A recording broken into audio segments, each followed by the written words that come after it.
তখন রাত 1:45। সুদূর গ্রামাঞ্চলের এক নির্জন জায়গায় দাঁড়িয়ে আছে রায়চৌধুরী ম্যানশন। এক সময়ের অভিজাত প্রাসাদ, এখন পরিত্যক্ত এবং অভিশপ্ত। স্থানীয়রা বলে বাড়িটিতে রাতে কেউ প্রবেশ করলে জীবিত ফেরে না। গত বছরে সেখানে নিখোঁজ হয়েছে 5 জন। 3 জনের লাশ পাওয়া গেছে, আর 2 জনের তো খোঁজই মেলেনি।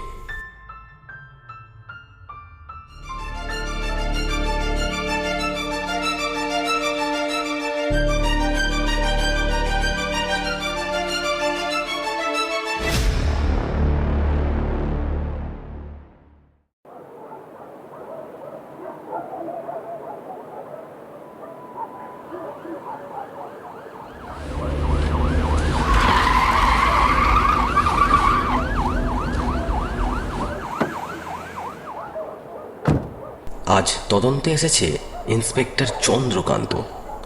তার দৃঢ় বিশ্বাস ভূত বলে কিচ্ছু হয় না। সে ধীরে ধীরে দরজা ঠেলে রায়চৌধুরী ম্যানশনে প্রবেশ করে।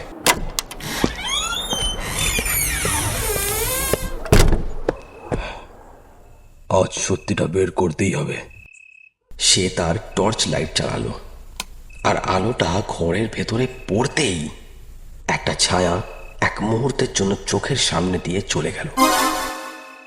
পরদিন সকালে লোকজন বাড়িটির সামনে একত্রিত হলো, কারণ ইন্সপেক্টর চন্দ্রকান্তের নিথর দেহ মেঝেতে পড়ে আছে, আর মুখে চরম আতঙ্কের ছাপ। তবে যেখানে খুন সেখানেই গোয়েন্দা, তবে সেটা মানুষের করা হোক বা ভূতের।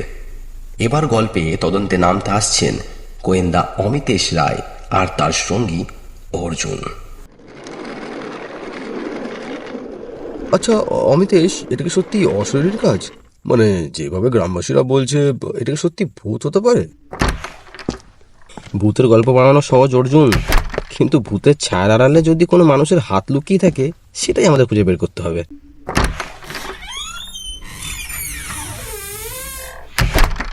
তারা তদন্ত শুরু করলো। রায়চৌধুরী ম্যানশনের ভেতরে ঢুকে অমিতেশ ও অর্জুন চারিদিক ঘুরে দেখছিল। হঠাৎ একটা দরজার পাশে জমাট বাঁধা রক্তের দাগ দেখতে পেল তারা। আরে, এটা তো অনেক পুরনো রক্ত। এখানে আগেও কেউ খুন হয়েছে। ঠিক বলেছ, আমাদের জানতে হবে কি ঘটেছিল এই বাড়িতে। তারা খুঁজতে খুঁজতে একটি পুরনো দলিল খুঁজে পেল।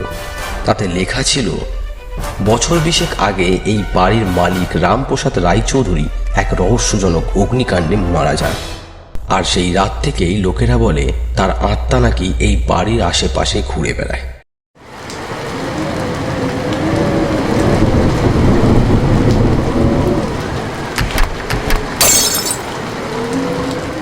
অমিতেশ ও অর্জুন যখন এক রাত তদন্ত করছিল, হঠাৎ একটা কালো ছায়া দ্রুত পিছনের করিডোর দিয়ে চলে গেল।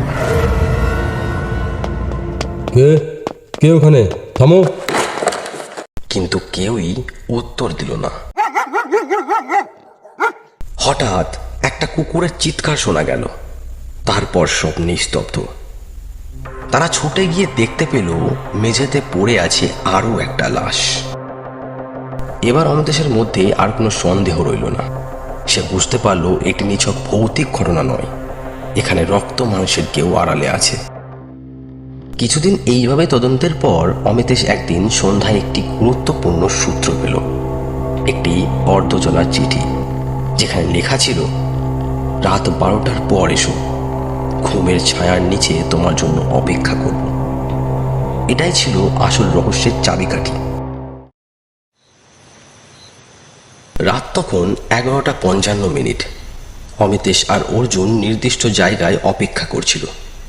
ঠিক 12টায় অন্ধকার থেকে একটি ছায়া বেরিয়ে এলো। অমিতেশ আচমকা টর্চ লাইট চালিয়ে দিল। ভূতের মুখোশ পরা একটি ব্যক্তি আতঙ্কে পিছিয়ে গেল। তাহলে এটা ভূতের কারসাজি নয়, এটা একটা মানুষের কাজ। সেই ব্যক্তি আর কেউ নয়, রায়চৌধুরী ম্যানশনের পুরনো কর্মচারী হরিপদ। সে বিশ্বাস করত বাড়িটির আসল সম্পত্তি তার প্রাপ্য ছিল, তাই ভয় দেখিয়ে সবাইকে দূরে সরিয়ে দিতে সে ভূতের গল্প বানিয়েছিল।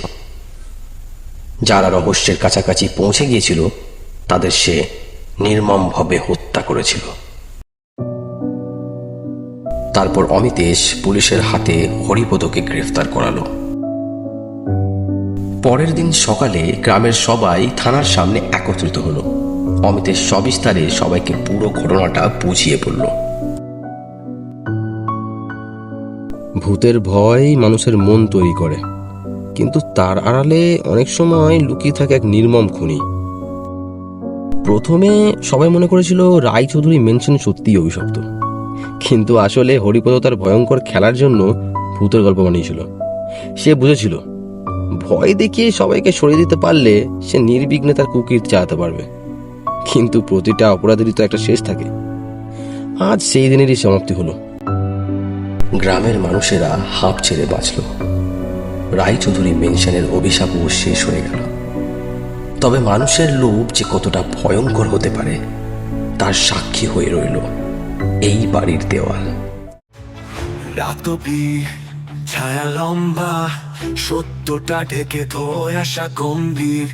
পায়ের শব্দ দরজা খোলে, ভয় পাবে কিনা এত তার ধাতি নয়।